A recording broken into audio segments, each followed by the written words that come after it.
మిత్రులారా, మీకు ఒక అద్భుతమైన కథ వినిపించబోతోంది. భారతీయ సంస్కృతిలో ప్రసిద్ధమైన దశావతారాలలో ఒకటైన కూర్మావతారం గురించి ఈ కథ. ఈ రోజు మీరు వినబోయే కథ భగవంతుడి అవతారాలలో ఒకదాని గురించి. అది ఎలా సాగిందో తెలుసుకుందాం. మా కథ ప్రారంభమవుతుంది. అమ్మమ్మా అమ్మమ్మా, ఈరోజు తాబేలు కథ చెప్తా అన్నావు కదా. విష్ణుమూర్తి రెండవ అవతారం అది చెప్తానన్నావుగా. దశావతారాలలోని మహావిష్ణువు రెండవ అవతారం కూర్మావతారం. మత్స్య అవతారం తర్వాత మరల సృష్టి జరిగింది. అప్పుడు దేవతలు రాక్షసులు కూడా జన్మించారు. దేవతల గురువైన దుర్వాస మహర్షి ఒకనాడు గంగానదిలో స్నానం చేసి ఆశ్రమానికి వస్తూ ఉండగా దేవతల రాజైన ఇంద్రుడు ఐరావతంపై ఎదురయ్యాడు. అమ్మమ్మా, ఐరావతం అంటే తెల్లయ్యను కదా? అవును తల్లి, నీకు భలే గుర్తుందే. అప్పుడు ఇంద్రుడు మహర్షిని చూసి నమస్కరించాడు. దుర్వాసుడు ఇంద్రుడిని చూసి సంతోషించి చాలా ప్రేమతో ఒక ప్రత్యేకమైన పూలమాలను ఇస్తాడు. ఇంద్రుడు ఆ పూలమాలను తన ఏనుగు అయిన ఐరావతం మెడలో వేస్తాడు. ఆ పూలమాలలోని పుష్పాలు రకరకాల రంగులతో మంచి వాసనతో ఉన్నాయి. అందువల్ల ఆ పుష్పాల మీద చాలా రకాల తుమ్మెదలు వాటి శబ్దాలు చేస్తూ ఉంటాయి. ఆ శబ్దాలు ఆ తెల్ల ఏనుగుకు చాలా చిరాకు కలిగించాయి. అది వెంటనే తన తొండంతో ఆ పూలమాలను తీసి కింద పడేసి కాలితో తొక్కేసింది. దుర్వాసుడికి అసలే కోపం ఎక్కువ. ఇంకేముంది, అది అంతా చూసి అతను ఇంద్రుణ్ణి శపిస్తాడు. ఏమనమ్మా? ఏరా, నీకి ఇంతటి గర్వమా? స్వర్గానికి రాజునని అహంకారమా? నేను ఇచ్చిన మాలను గౌరవించక నన్ను ఇంత అవమానం చేస్తావా? నీ అహంకారానికి కారణమైన నీకున్న సంపదలన్నీ ఈ సముద్రంలో కలిసిపోతాయి అని శపించి వెళ్ళిపోతాడు. వెంటనే ఇంద్రుడు ఏనుగుపై నుంచి దిగి ఆ మునివైపు పరిగెత్తాడు. కాని ఆ ముని వేగాన్ని అందుకోలేకపోతాడు. ఇంతలో ఇంద్రుని ఐరావతం సిరి సంపదలు, కల్పవృక్షము, నందనవనము అన్నీ మాయమైపోతాయి. చూసావా, పెద్దలను అవమానించినందుకు శిక్ష. అప్పుడు ఇంద్రుడు దేవతలంతా కలిసి బ్రహ్మదేవుని దగ్గరకు పరిగెడతారు. బ్రహ్మ జరిగిందంతా విని, నేనేమి చేయగలను, అందరము విష్ణుమూర్తి దగ్గరికి వెళ్దాం పదండి అని అంటాడు. అప్పుడు అందరూ కలిసి శ్రీ మహావిష్ణువు దగ్గరికి వెళతారు. శ్రీ మహావిష్ణువుతో బ్రహ్మ జరిగిన విషయమంతా విపులంగా చెబుతాడు. అప్పుడు శ్రీ మహావిష్ణువుకి ఇంద్రుడు రెండు చేతులు జోడించి, ఇప్పటి వరకు నాకున్నదంతా నా అహంకారము వలన పోగొట్టుకున్నాను.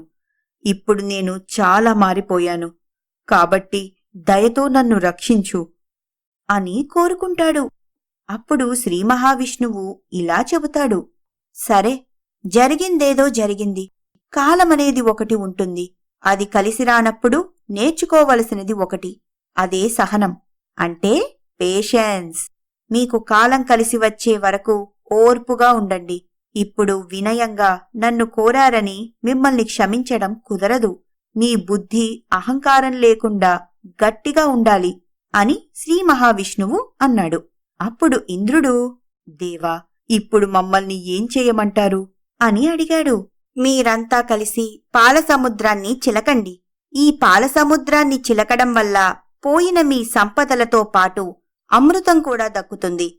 అమృతం వల్ల మీరు రాక్షసులను సులభంగా ఓడిస్తారు అని విష్ణుమూర్తి చెప్పాడు. అది విన్న దేవతల మొహాలు సంతోషంతో వెలిగిపోయాయి. దానికి మీ శక్తి ఒక్కటే సరిపోదు. దానికోసం రాక్షసుల సహాయం అవసరం ఉంటుంది.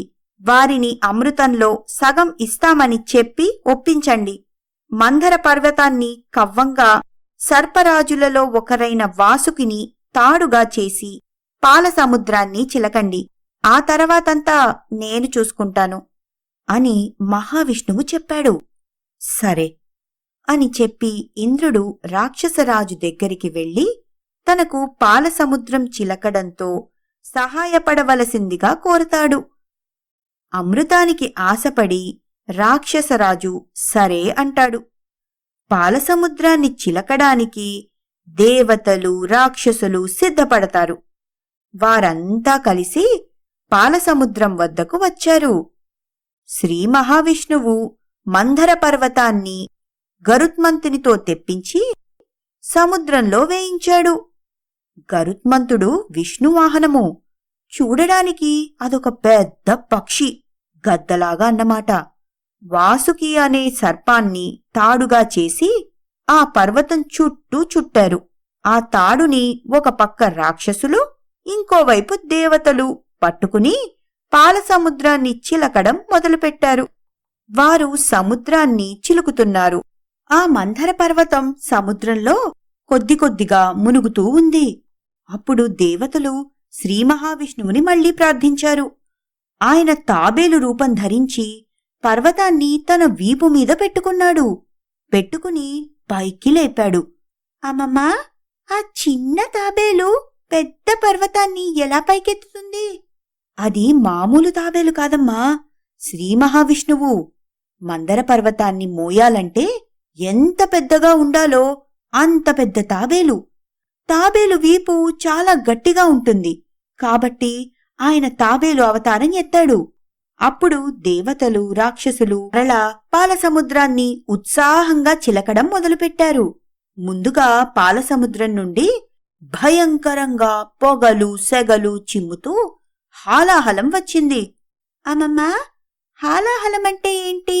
హాలాహలమంటే విషమమ్మా. ఆ విషం యొక్క పొగలకి తట్టుకోలేక దేవతలు రాక్షసులు అన్ని వైపులకు పరుగులు తీశారు. ఆ తర్వాత వాళ్లంతా శివుడిని ప్రార్థించగా ఆయన వచ్చి ఆ విషాన్ని అంతా పండులాగా మింగి తన గొంతులో ఉంచుకున్నాడు. అందుకే శివునిని గరళకంఠుడు అంటారు. అంటే గరళాన్ని అంటే విషాన్ని తన కంఠంలో ఉంచుకున్న వాడని అర్థం. ఆ విషం నీలంగా ఉండడంతో శివుని యొక్క కంఠం నీలంగా మారిపోయింది. అందుకే శివుడికి మరో పేరు నీలకంఠుడు. అమ్మమ్మా, ఆ విషం తాగితే శివుడికి ఏమీ కాలేదా? ఏమీ కాదు తల్లి, శివుడు విషాన్ని తాగలేదు, తన శక్తితో కంఠంలో బంధించాడు. అప్పుడు మరలా దేవతలు రాక్షసులు రెట్టించిన ఉత్సాహంతో సాగరమథనం ప్రారంభించారు. పాలసముద్రం నుండి ఇంద్రుని యొక్క ఉచ్చైస్రవము అంటే తెల్లని గుర్రం, ఐరావతం, కల్పవృక్షం, కామధేనువు, నందనవనం అన్నీ వచ్చాయి. చంద్రుడు, లక్ష్మీదేవి మొదలైన దేవతల సంపదలు కూడా వచ్చాయి. చివరగా ధన్వంతరి అంటే దేవతల వైద్యుడు అమృత కలశంతో బయటికొచ్చాడు. రాక్షసులు వెంటనే ధన్వంతరి చేతిలోని అమృత కలశాన్ని లాక్కుని పారిపోయారు. వారు ధర్మాన్ని వదిలి బలంతో అహంకారంతో ఈ పని చేశారు. దేవతలంతా తెల్లముఖం వేసుకుని చూస్తూ ఉండిపోయారు. అప్పుడు వారంతా శ్రీ మహావిష్ణువుని ప్రార్థించారు. ఆయన వారికోసం మోహిని అవతారం ఎత్తాడు. అమ్మమ్మా, మోహిని అంటే ఎవరు? మోహిని అవతారం అంటే చాలా అందమైన స్త్రీ ఆకారం. విష్ణుమూర్తి మోహిని అవతారంలో రాక్షసుల దగ్గరికి వెళ్లి, మీ అందరికీ నేను అమృతాన్ని సమానంగా పంచుతాను అని చెబుతుంది. ఆమె అందానికి రాక్షసులు మైమరచిపోయి సరే అని చెప్పి అమృత కలశం చేతిలో పెట్టారు. వారి నుండి అమృత కలశాన్ని తీసుకుని, ఈ అమృతం కోసం మీరు దేవతలు కూడా సమానంగా కష్టపడ్డారు కదా, కనుక ఇద్దరూ పంచుకోవాలిగా అని అంటుంది. ఆమె అందాన్ని చూస్తూ ఆమె ఏం చెప్పినా సరే అంటారు రాక్షసులు. దేవతలను రాక్షసులను చెరోవైపు కూర్చోమంటుంది. నేను పక్షపాతం లేకుండా పంచుతాను అని ఆమె పంచడం మొదలుపెడుతుంది. వస్తున్నా వస్తున్నా అని రాక్షసులతో చెబుతూ ఆమె అమృతమంతా దేవతలకే పంచుతూ ఉంటుంది. అది గమనించిన రాహువు అనే రాక్షసుడు దేవతల రూపంలో దేవతల వరుసలో కూర్చుంటాడు. అది గమనించకుండా మోహిని అతని దోసిలిలో కూడా అమృతం పోస్తుంది. అది చూసిన సూర్యచంద్రులు, వాడు దేవత కాదు, రాక్షసుడు అని సైగలతో మోహినికి చెబుతారు. వెంటనే మోహిని రూపంలో ఉన్న విష్ణుమూర్తి తన సుదర్శనం అనే చక్రాన్ని రాహువు మీదకి విసురుతాడు. అది రాహు కంఠాన్ని నరికేస్తుంది. కాని రాహువు అప్పటికే అమృతం తాగడం వలన కంఠం తెగినా చావలేదు. తల భాగాన్ని రాహువు అని, మిగిలిన భాగాన్ని కేతువు అని అంటారు. బ్రహ్మదేవుని దయవల్ల వారిరువురికి గ్రహమండలంలో చోటు దొరుకుతుంది. అమ్మమ్మా, సుదర్శనమంటే ఏంటి? శ్రీ మహావిష్ణువు చేతిలో ఉండే చక్రం. రాక్షసులకు ఒక్క చుక్క అయిన అమృతం దక్కలేదు. దేవతలకు దైవబలముంది. ఇప్పుడు అమృతం కూడా దక్కింది. దేవతలకు రాక్షసులకు మరలా యుద్ధం జరిగింది. ఆ యుద్ధంలో రాక్షసులు బాగా దెబ్బలు తిని పారిపోయారు. అమృతం తాగడం వల్ల దేవతలు విజయం పొందారు. ఇంద్రుడికి మళ్లీ స్వర్గరాజ్యం, సిరి సంపదలు అన్నీ వచ్చాయి. చంద్రుడు శివుడు శిరస్సుపై తన స్థానంలోకి వెళ్ళిపోతాడు. శిరోభూషణం అయ్యాడు. లక్ష్మీదేవి మహావిష్ణువు వివాహమాడతారు. అయితే శత్రుత్వం అనేది ఊరికే పోదు కదా. మనకి గ్రహణాలు అంటే ఎక్లిప్సెస్ ఏర్పడతాయి కదా. అవి రాహుకేతువుల వల్లనే ఏర్పడతాయి. సూర్యగ్రహణం రాహు వలన, చంద్రగ్రహణం కేతువు వలన అంటాము. ఈ విధంగా శ్రీ మహావిష్ణువు దేవతలకు కూర్మావతారుడై మందర పర్వతాన్ని తన వీపుపై మోసి మోహిని రూపంలో అమృతాన్ని పంచి సహాయం చేశాడు. కుర్మ అవతారం కథ మనల్ని బలవంతుడైన వారి నుండి రక్షించే శక్తిని గురించి చెబుతుంది. ఈ కథల సమాహారం మరియు ప్రపంచవ్యాప్తంగా ఉన్న సంస్కృతుల గురించి మరింత తెలుసుకోవడానికి స్టోరీ వేవ్స్ యాప్ను అప్పుల్ లేదా ఆండ్రాయిడ్ అప్ స్టోర్ల నుండి డౌన్లోడ్ చేయండి. స్టోరీ వేవ్స్ సభ్యత్వం నెలకు $1 కంటే తక్కువగా ఉంటుంది. మీ కుటుంబానికి నాణ్యమైన కథలను తీసుకురావడానికి ఇది అత్యంత సరసమైన మార్గాల్లో ఒకటి. అన్ని కొత్త కథలు స్టోరీ వేవ్స్ యాప్లో అందుబాటులో ఉన్నాయి మరియు అత్యంత ఉత్సాహభరితమైన కంటెంట్ యాప్లో మాత్రమే అందుబాటులో ఉంటుంది.